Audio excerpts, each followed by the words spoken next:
What's going on, guys? I rarely talk about celebrities, but this is a story on LeBron James coming from the Washington Post. LeBron James, NFL owners are old white men with slave mentality towards players. Really? By Ben Golliver, December 21st. For LeBron James, the fundamental difference between the NBA and the NFL is the level of respect shown to the players by respective leagues and their team owners. The Lakers forward, who in recent years has become an increasingly outspoken advocate for professional athletes on matters of race and politics, took the NFL and its owners to task on the latest episode of The Shop, which aired Friday on HBO. In the NFL, they got a bunch of old white men owning teams, and they got that slave mentality James said. And it's like, this is my team. You do what the F I tell y'all to do, or we'll get rid of y'all. James, a four-time NBA MVP champion and ring receiver, I guess, trophy winner, made the comments in an extended conversation with his business partner, Maverick Carter, Los Angeles Rams running back Todd Gurley, and the rapper actor Ice Cube. I'm so appreciated in our league of our commissioner Adam Silver. James committed he doesn't mind having a real feeling about to be able to express that. It doesn't matter if Adam agrees with what we are saying. He at least wants us to hear. He at least wants to hear us out. As long as we are doing okay, it is very educational, non-violent way, then he's absolutely okay with it.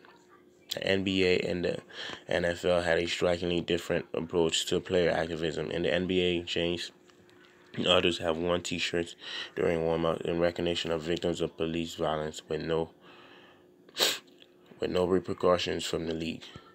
By contrast, former San Francisco 49ers quarterback Colin Kaepernick set off years of controversy and debate when he knelt during the national anthem as a means to racial injustice. The NFL and Commissioner Roger Goodell responded by instituting strict guidelines for player conducting during the anthem. Kaepernick, who has not appeared in an NFL game since the 2016 season, ultimately filed a grievance against the league's owners, alleging they colluded to keep him sidelined as a response to his protest. The NFL and its owners have faced slave comparison numerous times over the decade. In 2011, then Minnesota Vikings running back Adrian Peterson said that the league's labor situation was like modern-day slavery. During a 2017 owners meeting at the wake of Kaepernick's protest, then Houston Texans owner Bob McNair reportedly told his fellow owners that we can't have the inmates running the prison. Former Texans wide receiver Cecile Shorts implied inmates, slaves, and products. Wow. That's all we are to the owners and others. No doubt. You think so? Over the summer, San Francisco defensive back Richard Sherman accused Dallas Cowboys Jerry Owner of possessing the old plantation mentality for requiring his players to stand at attention during the national game. As Friday's conversation on The Shop continued, James noted the central role the NBA and NFL players have held in growing their respective sports and suggested the NFL owners prioritize short-term results over long-term success of individual players. The players who make the ship go, he said, we make it go every Sunday. Without Todd Gurley and without Odell Beckham Jr. Without those players, those guys, there is no football. And it's the same in the NBA. The difference between the NBA and the NFL, the NBA cares about what we believe a player can be. The potential in the NFL is what you can do for me this Sunday or this Monday or this Thursday. And if you ain't, we moving on. James stressed that he and the NBA players have still encountered resistance, even though they've been careful to take a nonviolent approach in their activism. I am very educated about what I believe in, and I'm not doing it in a violent way, James said. I'm not knocking on your door saying, listen, I'm kneeling today, and if you won't kneel with me, I'll knock you the F out. You No, people go crazy when things are done outside the box. People don't know how to react. Saturday Barbershop. The Shop is a 30-minute conversational show. James and Carter are executive producers of the show, which is a collaboration between HBO and James Uninterrupted Media Company.